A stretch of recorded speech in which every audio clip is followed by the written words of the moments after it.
Welcome to Come Alive with Us, where I, your host, Jordan Israel, guide you on a transformative journey to authentic leadership. Discover diverse perspectives, valuable advice, and empowering strategies, a true roadmap to cultivate genuine leadership that sparks positive change in your life and career. Get ready for dynamic conversations and actionable insights that make authenticity your secret to success. Hi, and welcome to Come Alive with Us. Today I have Mohammadpour, and I am so excited to have Mark. We crossed paths at a previous organization, and I was so inspired by Mark's leadership, just his authenticity and genuine nature, and I'm so blessed that he's on the show today. Mark, I would love if you could just give our listeners a little bit more about your background, what you're passionate about and how you kind of got into your work. And thanks again so much for joining.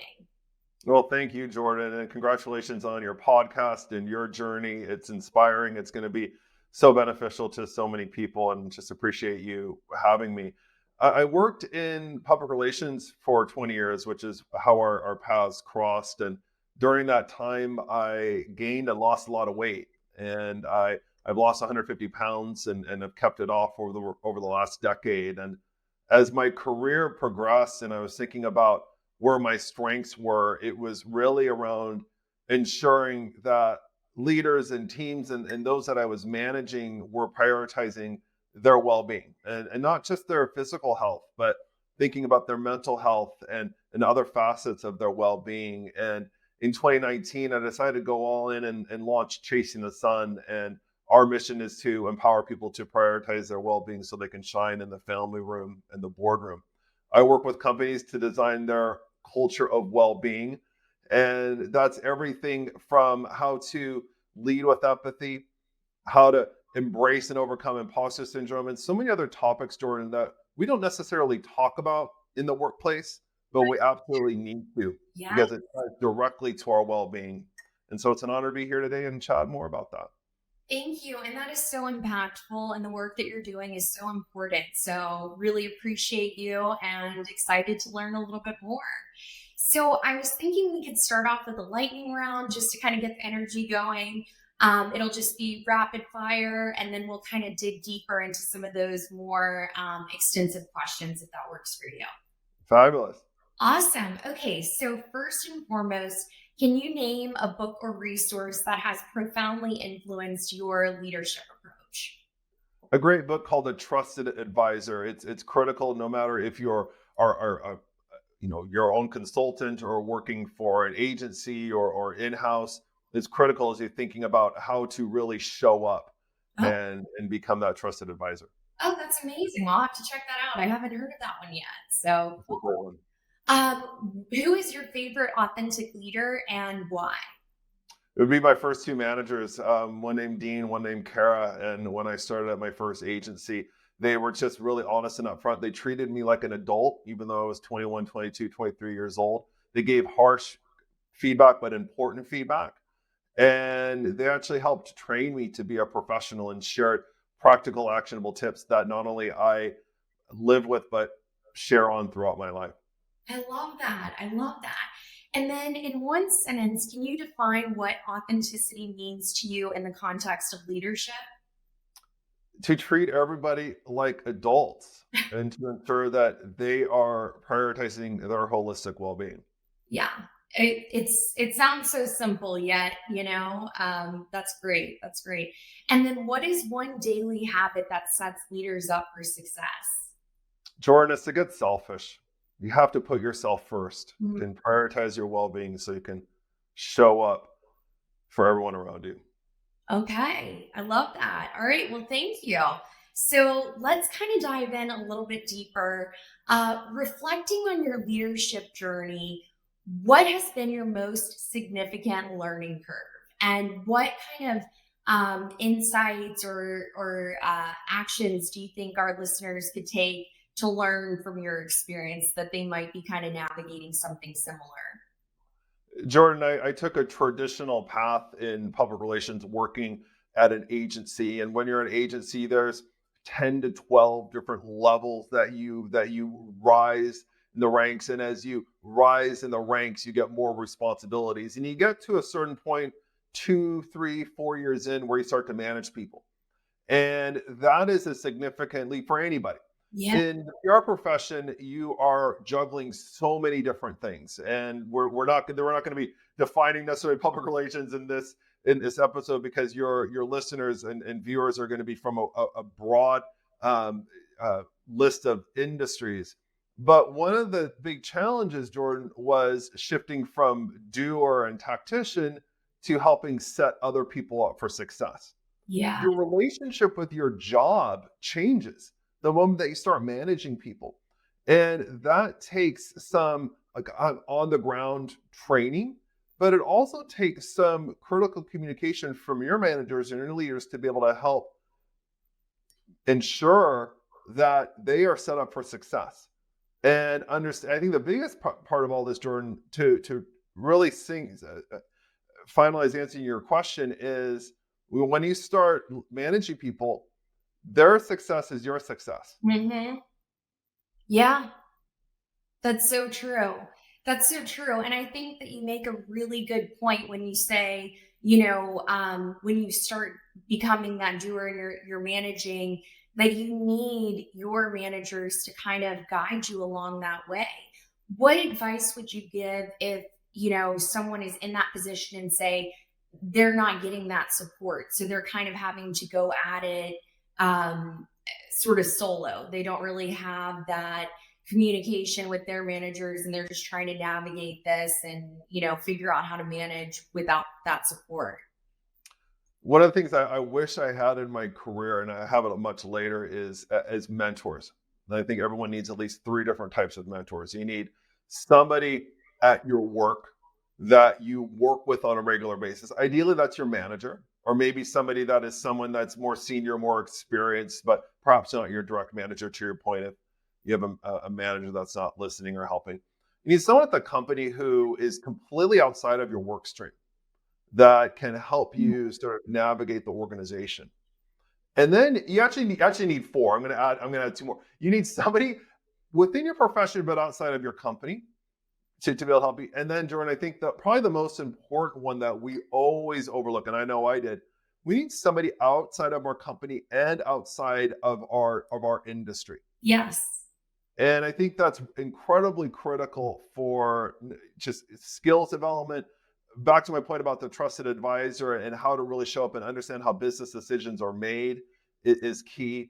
But I think having that group of mentors can sort of help overcome sort of those challenges that we've had in our career. Because it's a really good question, Jordan, because we're not all having that luxury of having great managers, and we have to sort of do over this. I would start there. There's a lot of other steps, but I think that's the most critical one. One other point I want to talk about as far as mentorship, Jordan, I think mentorship is not just related to age or experience. Mm-hmm. I think people who are of older generations, more experienced, need to learn from younger generations and think of them as mentors. Yeah. Some people say it's like a reverse mentor, but I just say mentor.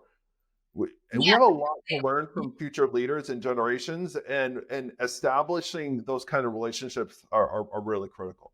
That is so true. And I feel like within my career, that has been the differentiating factor, is having those mentors. And to your point, having people that are even outside of your wheelhouse to brainstorm with and to learn from, especially as you expand your skill set. So I think that that's so important. And there's so many ways that people can go about finding mentors. I would just note, for anyone listening, LinkedIn, within your organization, going to networking events. I don't know if you have anything to add there, but just kind of finding different sources to find those people, whether it's a formal program or you just seek it, you get a recommendation, etc.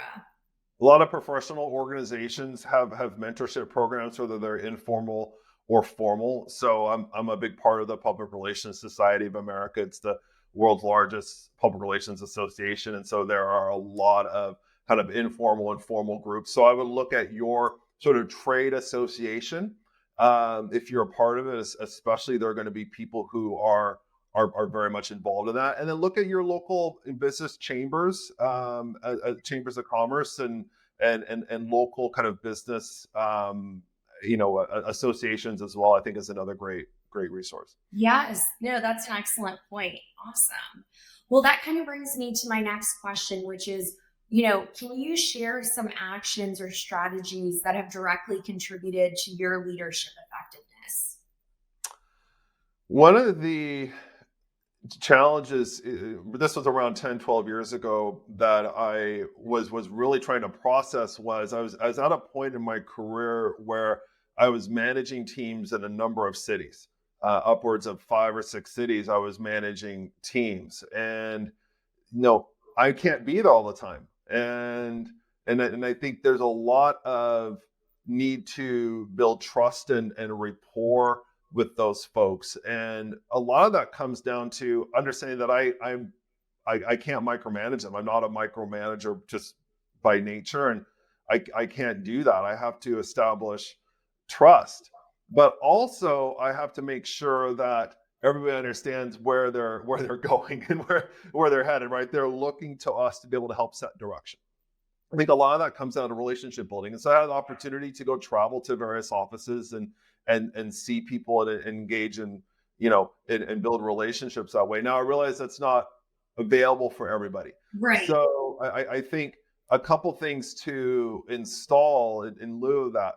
One is making sure that, especially if you're managing big teams, 5, 10, 15, 20, 30 plus, you're finding opportunities at least every 6 months to have a one-on-one conversation with every person that you are, if not directly managing. If you're directly managing somebody, you should be meeting with them a lot more.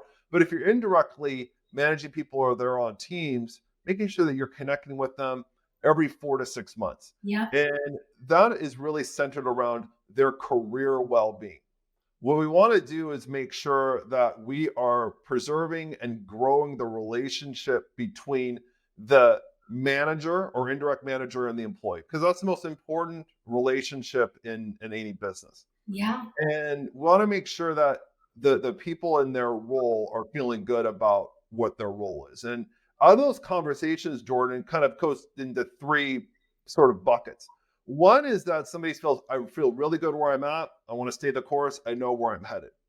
The second bucket is I'm happy at the company, but my role, it just feels a little off. So that's sort of a yellow flag, right? We want to be able to say, okay, let's take a pause. Let's identify where are opportunities for them to grow, but stay within the company.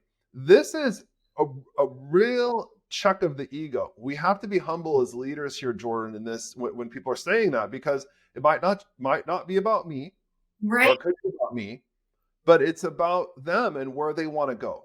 Right. So that's the second category. And then the third category is sort of the red flag. And they're saying, look, this is not a fit for me.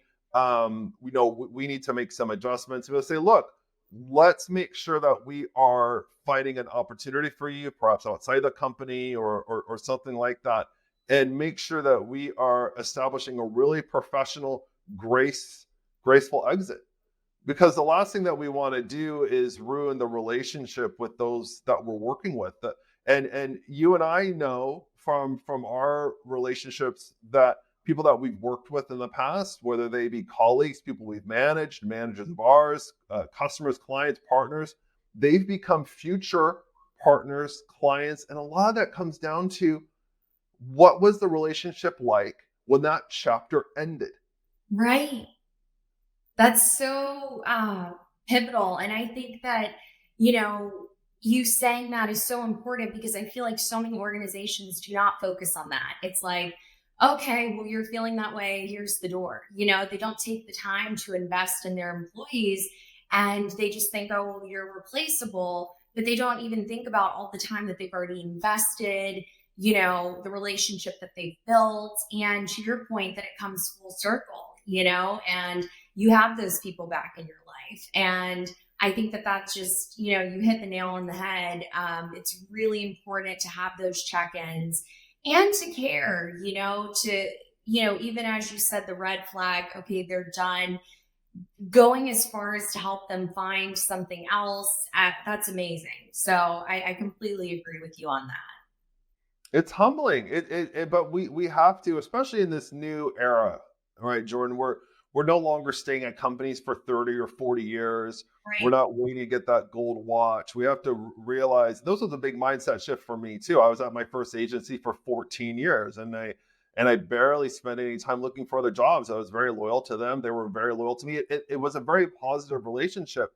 That's just even more rare today. And I think the mindset shift is our life, our career is a series of chapters, and the chapters I think are getting shorter, but the impact that we have on people is going to resonate for years to come, and we don't train that, we don't learn that, and I'm doing everything that I can, Jordan, to communicate that over the top and share examples of how that's benefited me.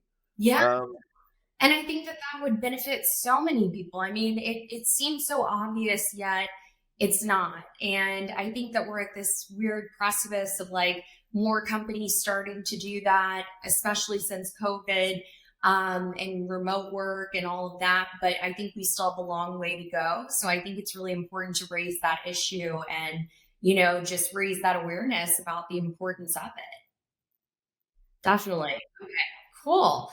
Well, another question I have for you that kind of goes along with leadership is, drawing from your observations, what key pitfalls of poor leadership have you observed, that our listeners might be able to learn from? I think one of the challenges that you have when you are hiring people is really helping paint a picture of what their life is going to be like working at that company.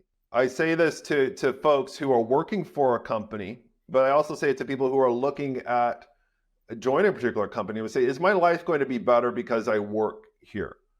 And that is a little bit of a different shift from before, when primarily we were looking at salary and even total compensation. But now we have to think about the holistic well-being of the employee. Yeah. And that's everything from, am I going to be empowered to take my vacation?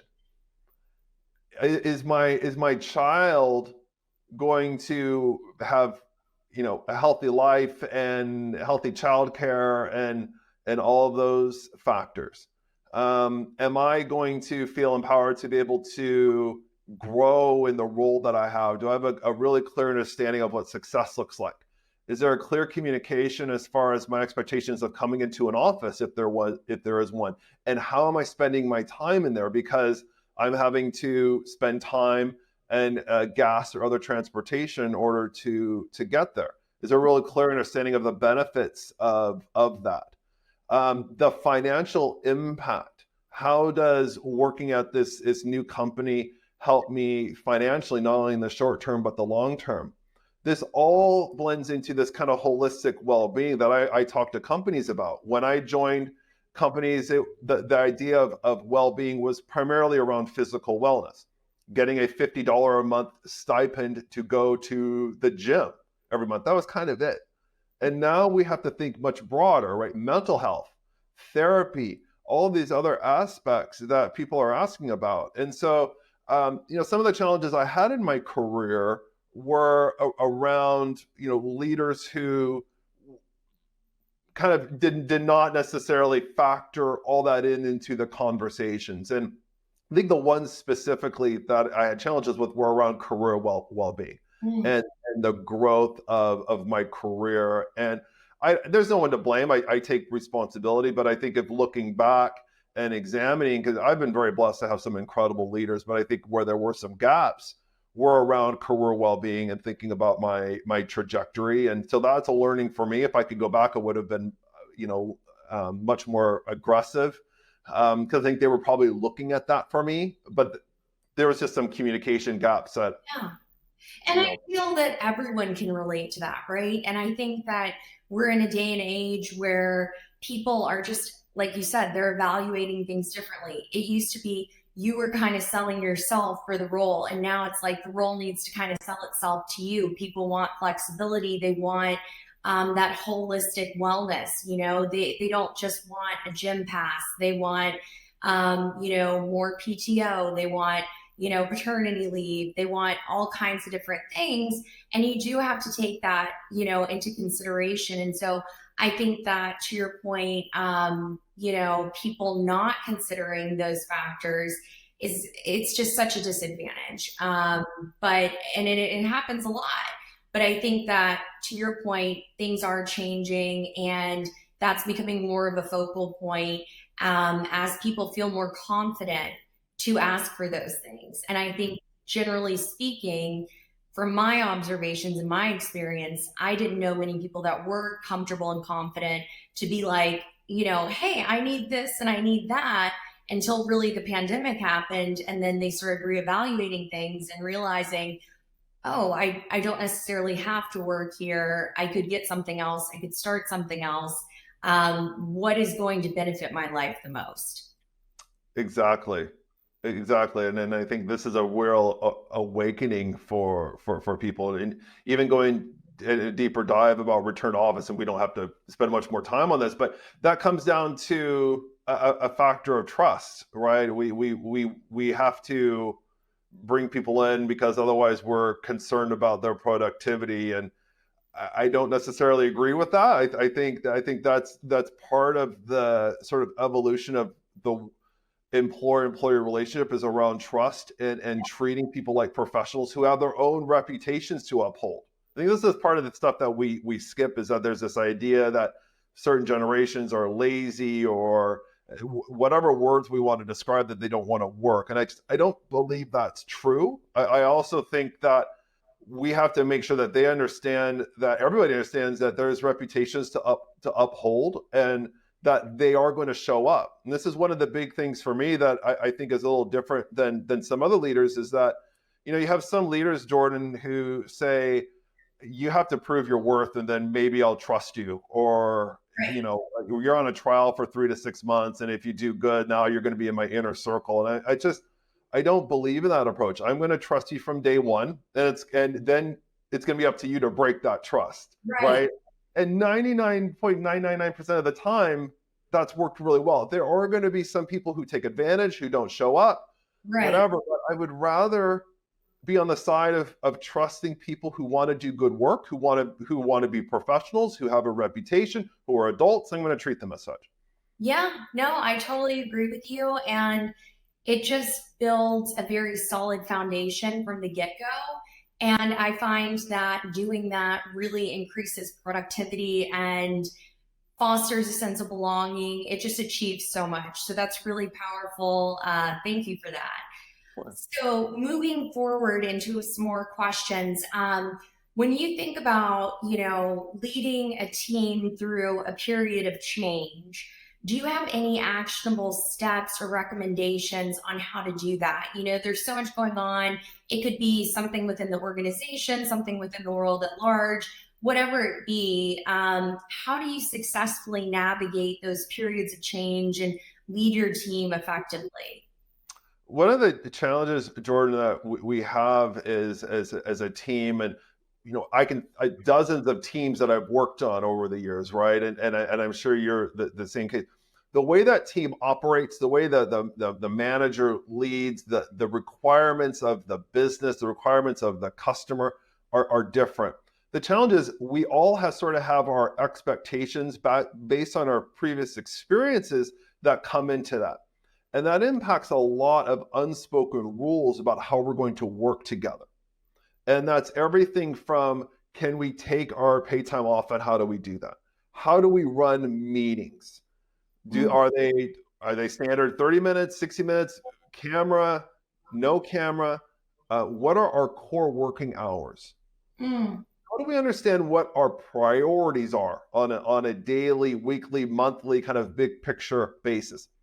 How do we communicate as a team in a world where we can literally have 24 different communication channels that we cannot all manage? And so many other sort of unwritten rules that I am working with companies to streamline. The output is called a workplace expectations chart. It's a 2-page document.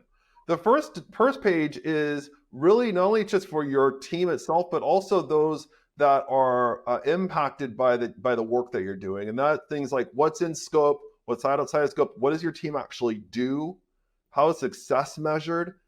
That is discussed with your team, and it's very clear. So that if you get a request from a particular group for your time, we can be able to say, look, this is not within our scope, but this is what we can do instead. And the team feels strong and has the backing of this document to be able to say, okay, this is how we're going to go forward. Because if you don't have that and we just say yes to everybody, we can very easily burn out. So that's the first page.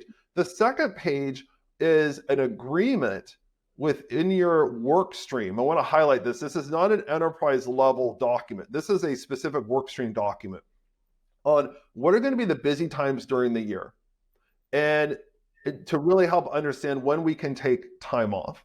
Mm-hmm. What are our core work hours? When as a group do we need to be available?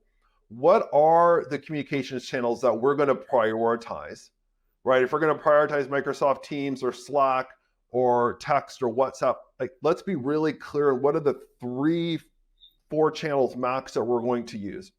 How are we standardizing our meetings? And that, again, like I mentioned, not only the length and whether they're on video or audio, but why do we have status meetings when we have so many other software tools to be able to show project status? We should be spending time in meetings, advancing discussions and making decisions versus have everyone go around and, share their updates. This document is critical, not only for your existing team, but also to discuss with prospective employees, whether you're looking to hire them from outside the company, or oftentimes what happens, Jordan, is that we hire from within, and how one work stream operates is going to be different from another.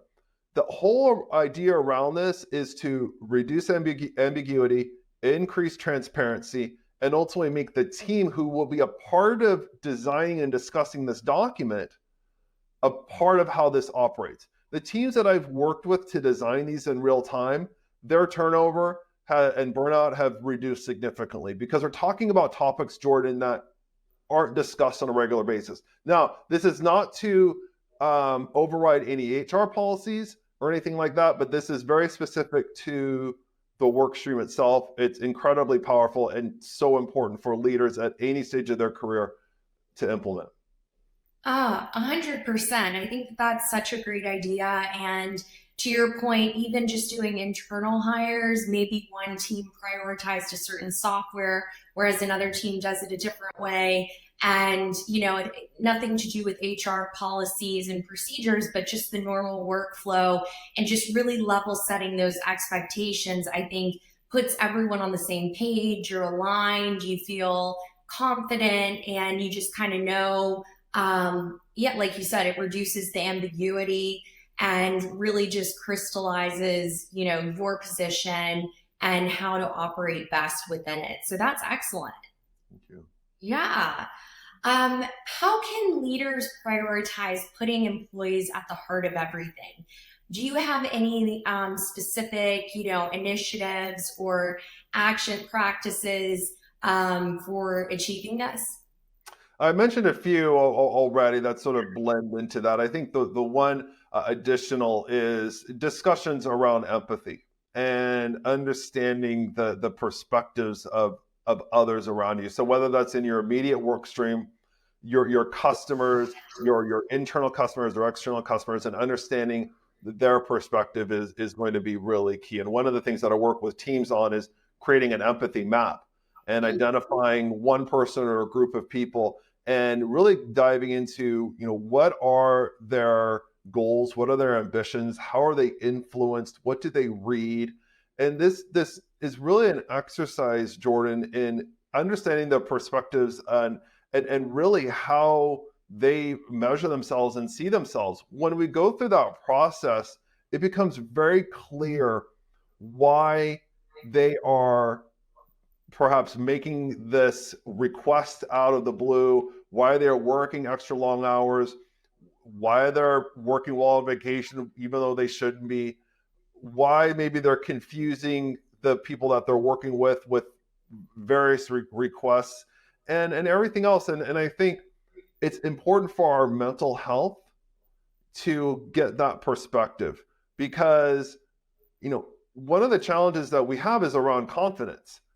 And if we keep coming up with great ideas and the customer, the client, or the partner says no, well, is it because it's not a great idea, or is it because they are influenced by something else? And so really having to think about their perspective is just so critical to our mental health. And again, this is not only for our stakeholders, our customers, but it's also for us as employees to go through that exercise ourselves.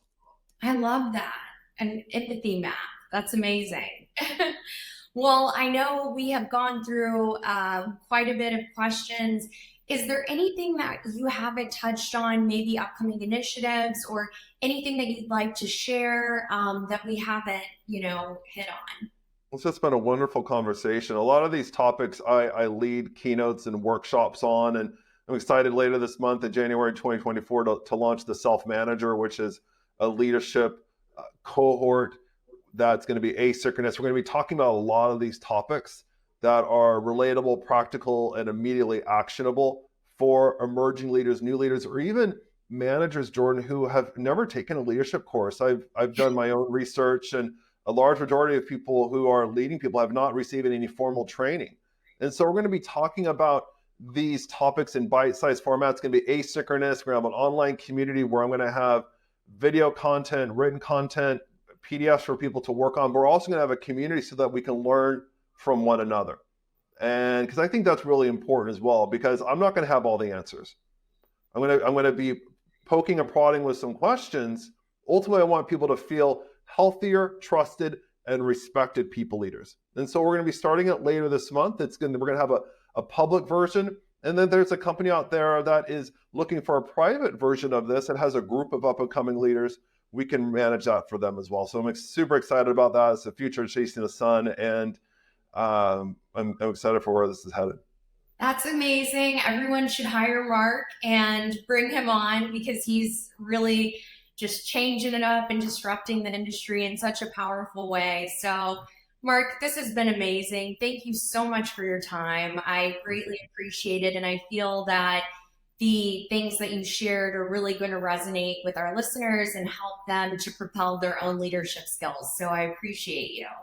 I appreciate you, and congratulations on this podcast and your journey. And thanks for having me. Of course.